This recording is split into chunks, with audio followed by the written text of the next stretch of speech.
नमस्कार। आज के एपिसोड में मैं आपको अग्नि पुराण में वर्णित अष्टमी तिथि के व्रतों के बारे में बताऊंगा। महीने के दोनों पक्षों की 8वीं तिथि को अष्टमी तिथि कहते हैं। अष्टमी तिथि के व्रतों में श्री कृष्ण जन्माष्टमी का व्रत बहुत ही श्रद्धा के साथ भक्त करते हैं। इस व्रत की विस्तृत जानकारी अलग से हमारे चैनल पर उपलब्ध है।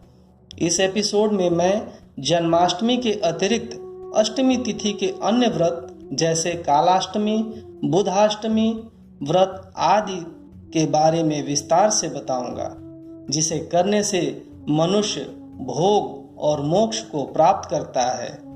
हमारे चैनल को सब्सक्राइब, लाइक और शेयर करें एवं नोटिफिकेशन बेल यानी घंटी वाला बटन जरूर दबाएं, जिससे आने वाले एपिसोड की जानकारी आपको मिलती रहे।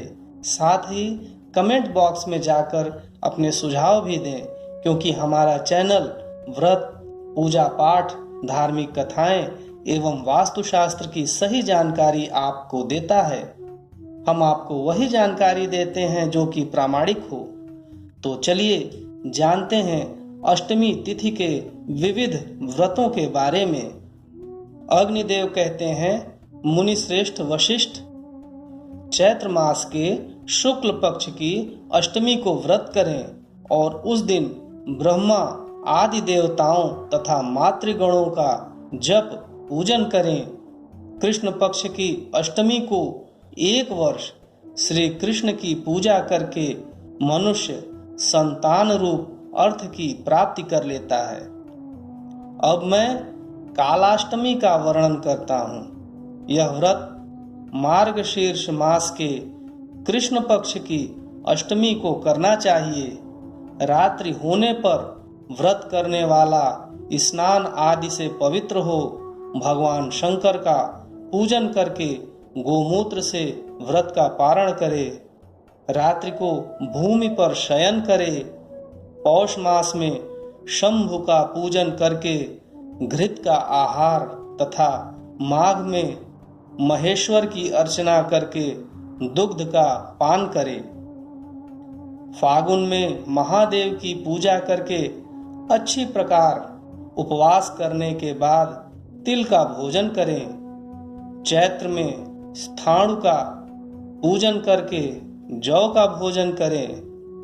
वैशाख में शिव की पूजा करें और कुश जल से पारण करें। ज्येष्ठ में पशुपति का पूजन करके श्रृंग जल यानी कि झरने के जल का पान करें। आषाढ़ में उग्र की अर्चना करके गोमय का भक्षण और श्रावण में शर्व का पूजन करके मंदार के पुष्प का भक्षण करें। भाद्रपद में रात्रि के समय त्रयंबक का पूजन करके बिल्व पत्र का भक्षण करें।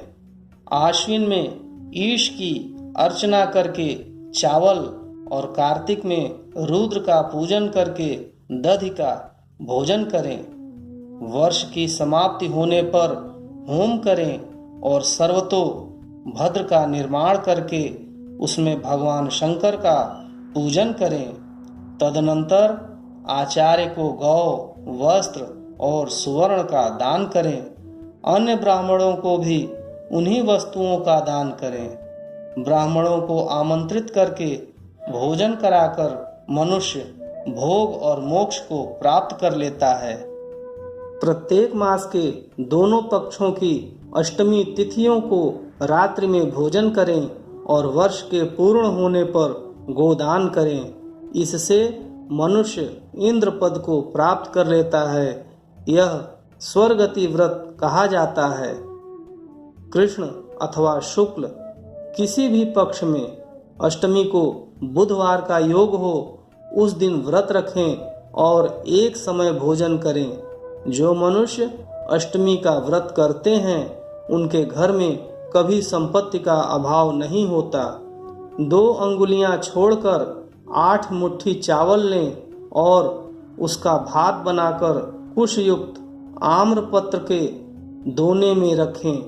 कुलाम्बिका सहित बुध का पूजन करना चाहिए और बुधाष्टमी व्रत की कथा सुनकर भोजन करें। तदनंतर ब्राह्मण को ककड़ी और चावल सहित यथाशक्ति दक्षिणा दें। बुधाष्टमी व्रत की कथा निम्नलिखित है। धीर नामक एक ब्राह्मण था। उसकी पत्नी का नाम था रंभा और पुत्र का नाम कौशिक था। उसके एक पुत्री भी थी जिसका नाम विजया था। उस ब्राह्मण के धनद नाम का एक बैल था। कौशिक उस बैल को ग्वालों के साथ चराने को ले गया।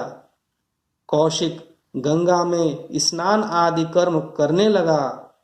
उस समय चोर बैल को चुरा ले गए।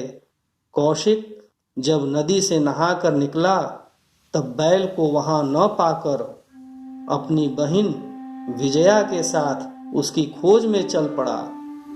उसने एक सरोवर में देवलोक की स्त्रियों का समूह देखा और उनसे भोजन मांगा।